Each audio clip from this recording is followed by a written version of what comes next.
My name is Ray Kinsella.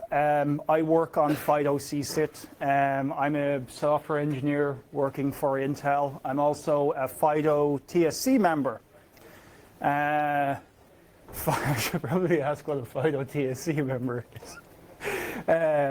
Back when I started on open source, you just flipped stuff onto SourceForge, and that was open. This was before GitHub.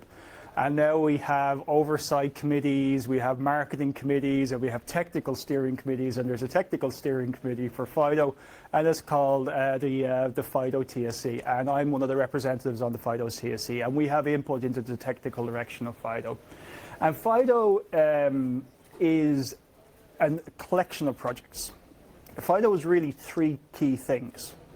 FIDO is VPP, which you heard about earlier. VPP is a high-performance network stack built with the same kind of optimizations as DPDK. So DPDK is a very efficient layer for I/O. FIDO VPP is a network stack, is a series of protocol implementations on top of DPDK. So that's one part of FIDO. A second part of FIDO is the integrations it gives you. So, and you heard Ratislav talk about it earlier, and Giles talk about it earlier, and then you also heard Billy talk about the same thing, which are all of these integrations that sit on top of DPDK. So with DPDK, on top of FIDO. So with FIDO, we don't just flip a network stack out the door and say, you guys just kind of take care of yourselves. We take care of the integrations into Kubernetes, and we have so many integrations, you have guys arguing with each other about which is the best way to integrate FIDO with Kubernetes. And there's, I think Billy's presentation called out very well, there's 3 different ways to achieve it, right? There's integrations with OpenStack. I think Giles talked about integrations with with StrongSwan, was it Giles? StrongSwan.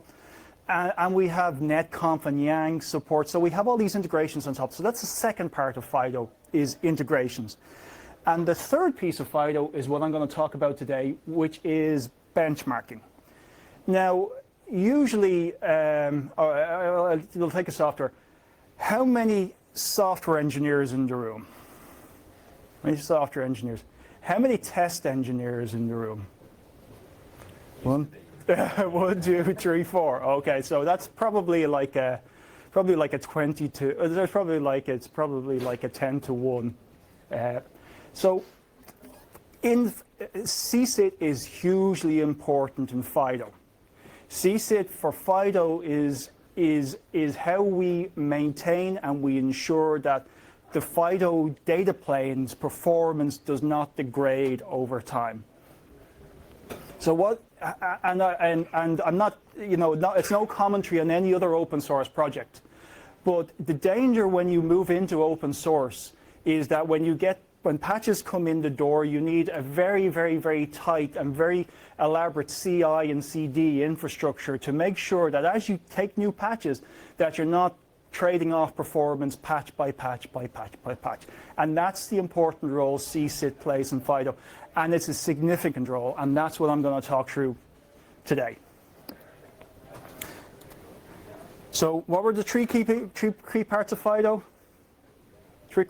Question? I know I'm picking on you. It's like 4 o'clock, and everybody's like, we've been to the bar already, Ray. You're asking us questions now. What are you doing? I said there was 3 parts of FIDO. One was the data plane. Second piece was the what? Integrations. Third piece was the benchmarking. This is the benchmarking. So today I'm going to talk about why code is no longer enough, and this is essentially why benchmarking is important. I'm going to talk a little bit about CSIT, what it is, and then we're going to dig into 3 interesting problem statements with CSIT, or 3 new problems we're trying to solve with CSIT. And then I'm going to have a bit of a summary. So today you heard about a number of different open source projects. You heard about Snab from Luke. You heard about Open vSwitch from Kira and Bruce. What else? You heard about FIDO from Giles and Raslav and Billy McFall. And you heard about Cilium and who was presenting on Cilium? Oh yes, gentleman there. And then there's a few others that you may not have heard of. So there's a galaxy of open source projects, And if you want to learn more about the galaxy of open source projects, I'm giving a talk at 20 to 7, and if you're not already in the pub, you can come to the lightning talk room to learn about the user space networking ecosystem. I'll probably just be presenting to myself. But there's a galaxy of open source projects in user space today. There's never been more choice. But how will it perform for me? There's a whole bunch of typically vendor reports from either us, Intel, Mellanox produces them. There's lots of ARM produces them as well. There's a series of academic papers, there's blog posts, there's YouTubes. But you always come back to the same set of questions. How are they benchmarking? Are the benchmarks repeatable? Are the tests quite applicable to my use case? And if I had $1 or €1 for every time somebody said, yeah, but is it a real world use case? I'd be a very rich man, And the difference between synthetic benchmarks versus real world use case, I see Javier smiling there. Are tests per platform and vendor neutral? And that's kind of an important one. To what extent is vendors skewing the game to their own interests? So these are all important questions, and they really all come back to how do you evaluate software data planes? How do you test, and how do you ensure neutrality? Well, without data and without a consistent benchmark, without data, you're just another a person with an opinion. And this is from Edward Deming. And myself and Maciek chose this because I think it kind of illustrates very well our sentiments towards CSIT. And again, it's not a criticism of anybody else, but this is more of a statement of our intention. The intention of FIDO CSIT is to bring volumes of data that reflect the kind of performance you're going to get from a FIDO deployment in real-world use cases. So to bring that kind of clarity, so that when you're asking that question about how will it work for me, that you'll have the kind of data that you need to answer those questions. How am I doing for time? Well, I'm doing okay. So FIDO CSIT is a sub-project inside FIDO. So if you go to the FIDO website and you navigate through, there's a whole bunch of sub-projects, and there's one that's called CSIT CPL. CSIT stands for Continuous System and Integration Testing. I think that's right, yeah. That's my first fail of the day. So what is FIDO CSIT? FIDO CSIT uses standard industry benchmarks and tools. So everybody's heard of RFC 2544. I think that RFC 2544 will be written on my epitaph when I die, okay? And the Metro Ethernet forum standards. We test ranges of packets. We test 64-byte packets. We test all the packet sizes up to 50 and 18. We test IMIX. We test jumbo frames. So we test not just one or two different sizes. We test all the different sizes you might possibly use, including jumbo frames. We use only open source tools. Our traffic generator is T-Rex, which just happens to be another FIDO project. We use everything's orchestrated and run by the robot test framework. And then we use Jenkins as the CI. So Jenkins takes care of running the nightly builds and running the tests and those kind of things. We test multi-core scaling. So, we test with a single core, we test with 2 cores, and we test with 4 cores. And sometimes we test with even more, and I'll talk about that later on. We test, there's a typo here, we test NDR, which is non-drop rate. When NDR is when you don't drop packets. PDR, which is partial drop rate, I think we have a tolerance of 0.5% packet drop. And we test MRR. Who knows what MRR is? Maximum receive rate is where you throw the kitchen sink and you see how much actually gets through. We test the whole range of different network functions, things you might be likely to do: L2 switching, IPv4, IPv6 routing, ACL, security groups, overlays, and we have a slew of unit functional and performance testing. Everything's open and fully documented test environment. I want to say that again: open and fully documented test environment. That means that, and we have lots of people who do this. We have lots of people who are involved in the FIDO community who actually go and clone everything and reproduce it internally, because it's all open source. All the test cases are open source, all the tools are open source, you don't need any proprietary tools, so you can reproduce the whole thing internally. It supports Intel and ARM architectures. So what does that mean? We actually have an open lab that's hosted by the Linux Foundation that gets hardware contributions from people like Intel, from people like Mellanox, from the ARM ecosystem. And we have a very sizable lab that's run inside the Linux Foundation that's free for anyone involved in CSIT to use, where all this stuff gets tested. And then that allows us to do lots of different permutations of tests. We can do the same test on different generations of Intel hardware. I'll talk about that later. Same test with different NICs. Same test on different platforms. Same test with an ARM platform. Same test with an Intel platform. But it's the same test, very rigorous. It's the same test run through the same set of permutations, different packet sizes, different numbers of cores, different platforms, different NICs, to give you a very, very large corpus of data about how this thing runs in the real world. It's multi-platform, multi-vendor, so we have it runs today on top of CentOS, SUSE, Ubuntu. I'm not sure about Fedora. I think that might be gone, but anyway.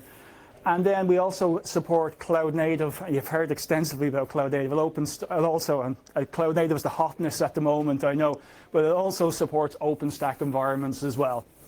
And we also have support for some accelerators like crypto accelerators.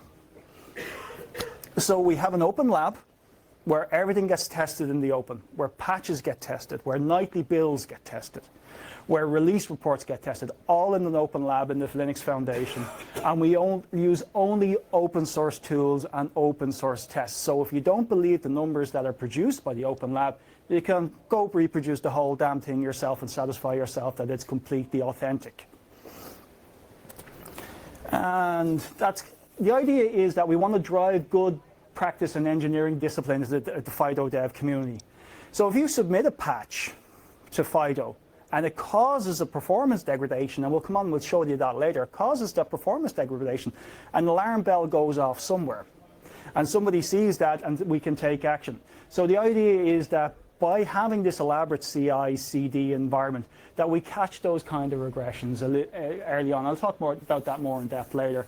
That we also, when so much of FIDO and so much about user space networking is about performance, or achieving the best possible performance that you can through software. Well, again, FIDO CSIT provides you the kind of tool chains that you need to measure the performance.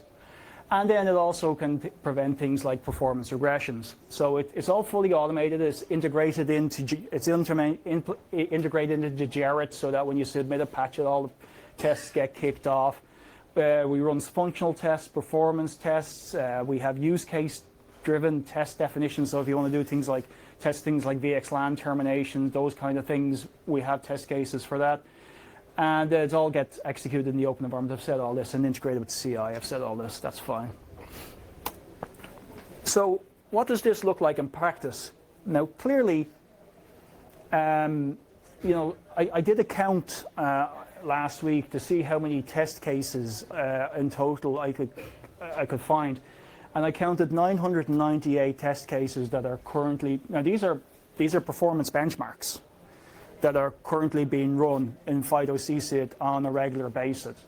Now that's if you go through every permutation of packet size across every platform, across every NIC, across every microprocessor generation, across every use case.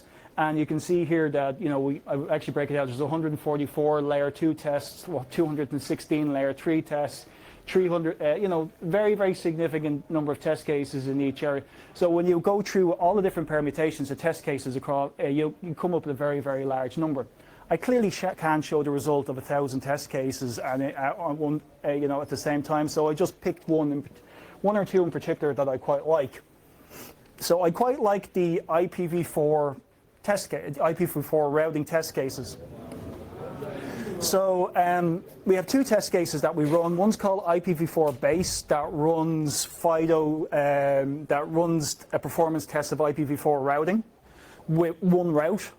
So you've only got one route in your lookup table. And then we have IPv4 scale.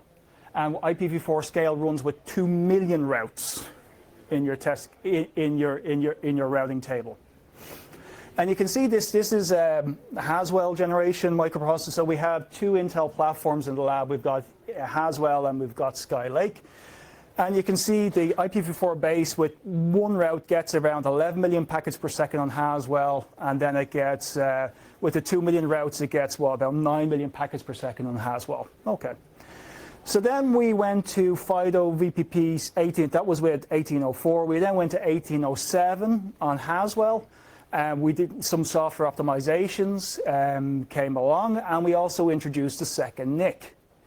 So the software optimizations cause a small performance bump from about 11 million packet seconds to about 12 million packets a second for the single route test case, and there's another small performance bump from about 9 to 9.5 or something like that for the 2 million route test case.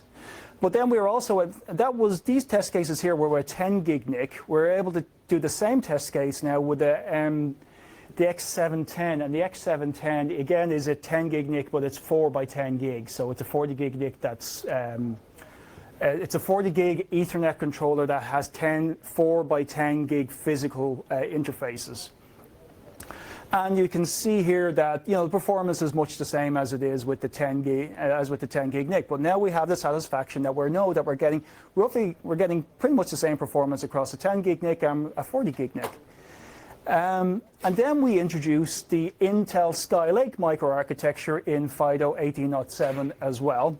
And you can see that performance, again, is roughly the same on Skylake. So we've also introduced a new microprocessor architecture. We've introduced a new NIC. And we have that warm, fuzzy feeling that performance is more or less the same. And then FIDO VPP 1810 came along. And FIDO VPP 1810 made very liberal use of AVX 512 instructions. Now, AVX 512 instructions, so I presume everybody in the room knows what vector instructions are. Everybody knows vector instructions? I see nodding heads and I see hands up. So AVX 512 is the latest latest improvement in vector instructions. So before this was AVX2, which I think came out in Haswell, was it? AVX2 was Haswell. AVX 512 is on Skylake, which basically allows you to process even more packets simultaneously, is the idea. So what vector instructions typically do, or how we typically use vector instructions in both DPDK and FIDO VPP, is we use them to process packets in parallel. So if you're using, let's say, scalar instructions, you'd typically do one packet at a time. If you use vector instructions, you typically do 4 packets at a time. With AVX2, we typically did 4 packets at a time.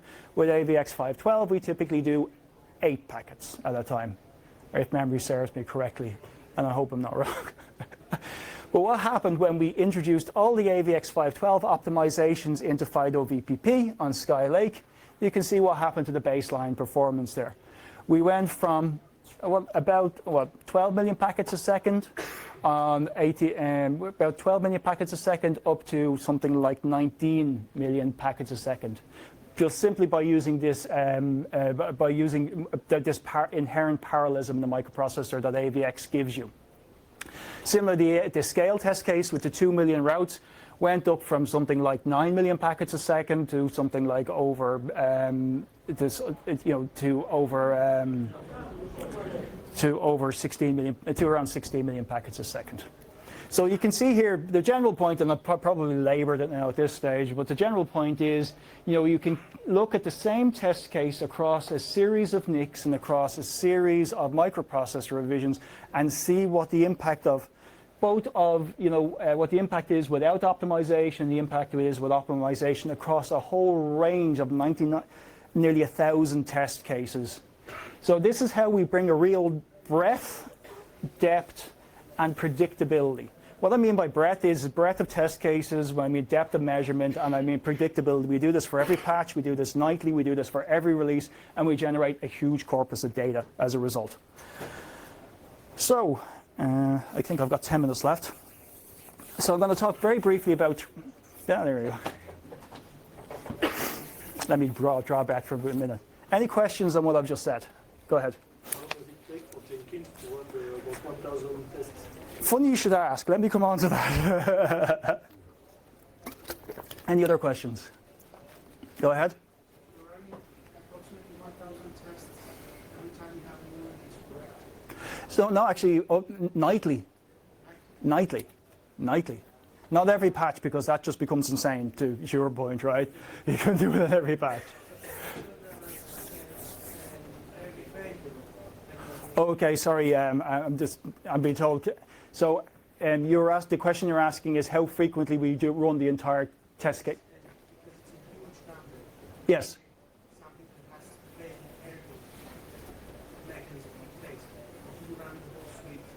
So I come on to that in a bit of depth, so let me come to it. So we talked about this previously, which is the continuity problem, which is that if you find performance regressions at release time, it's typically very expensive. Anybody here, and there's lots of software engineers in the room, if you measure performance regression at release time, suddenly it's git bisect fun, right? So you're typically running git bisect and you're running the same test case, and it's typically very, very painful.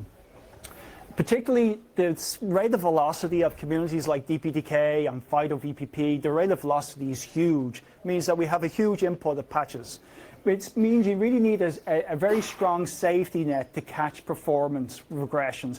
So how do you maintain best-in-class performance? And how do you address the danger of creeping normality? And I think the more common name of creeping normality is boiled frog syndrome, where things slowly degrade over time and you don't notice.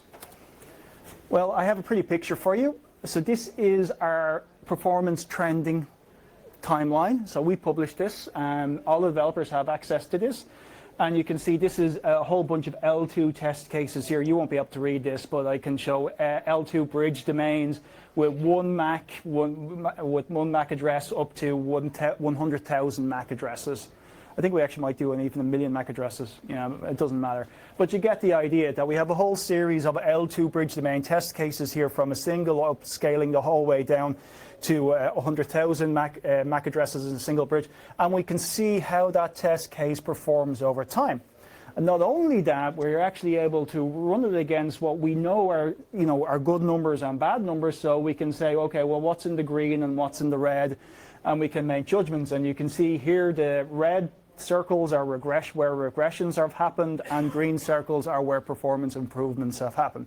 And this is a dashboard that the entire community has on a regular basis. This is how you generate a warm, fuzzy feeling that you're not losing performance over time. And because I said earlier that we have a very, very large number of test cases, we have a very nice dashboard in which people can just log on and see whether performance is increasing, what's the short-term percentage change, what's the long-term percentage change, what's the trending number of millions packets per second, and is there how many regressions you're getting, how many outliers, and that kind of thing. So what are the challenges here? And I think the two questions before outlined the challenges very well. We have a lot of tests. And we have a limited number of physical platforms. And so you need to be very judicious about when you run. So the entire test suite definitely gets run every release. And we typically run the entire test suite on a nightly basis. But that consumes a lot of systems. When you submit a patch, we tend to be more judicious about how many test cases we run against any individual patch, because that can really snarl up number of test resources. This is not an unlimited lab we have. We're not an open source project with unlimited funds, far from it. So we need to be very judicious about what we run and when. And one of the challenges is how you can ensure you get coverage. So how you know that every patch is getting the kind of coverage, test case coverage it needs. Okay, I'm going to keep going.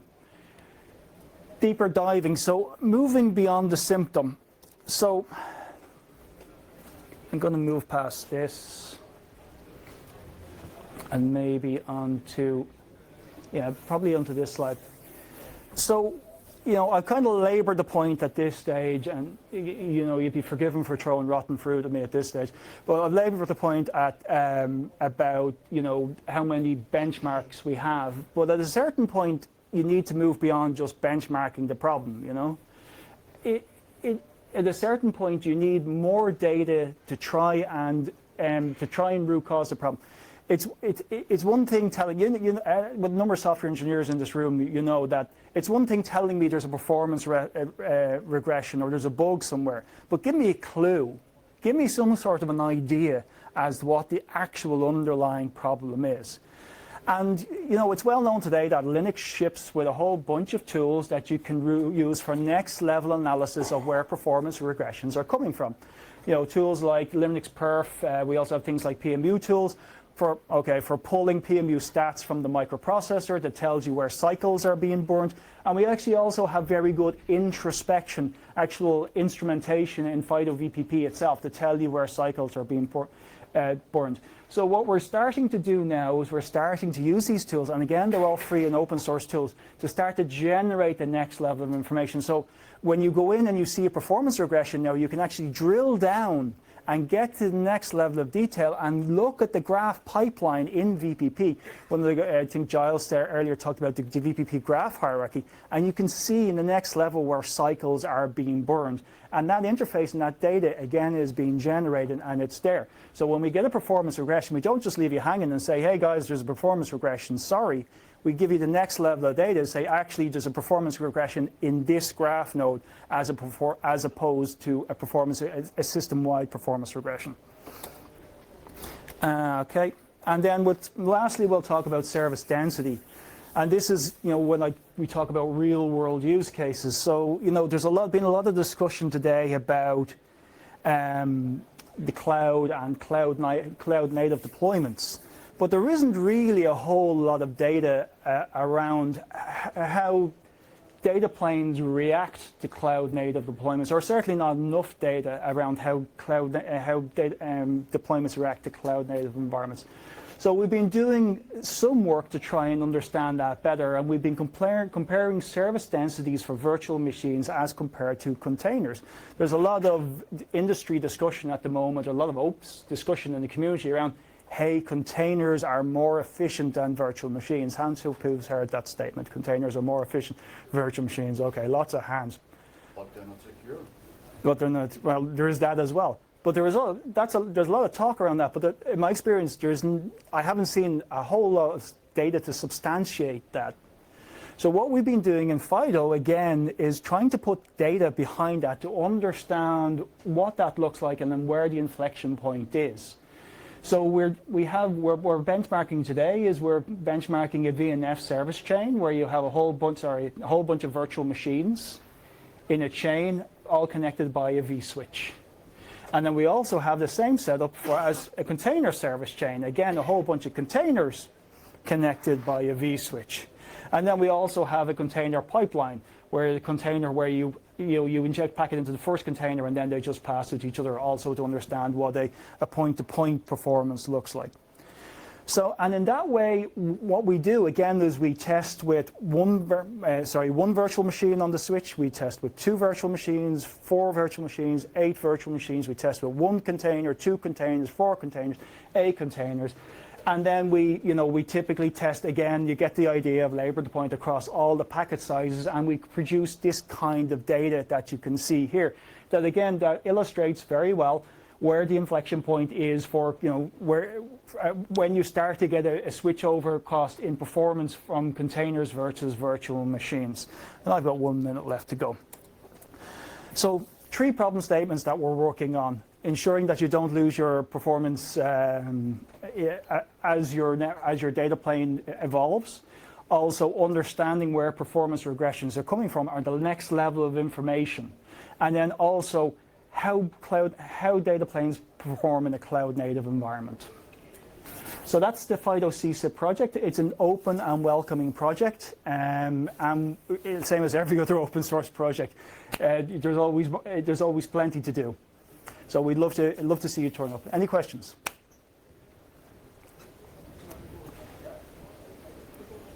Okay, thank you very much.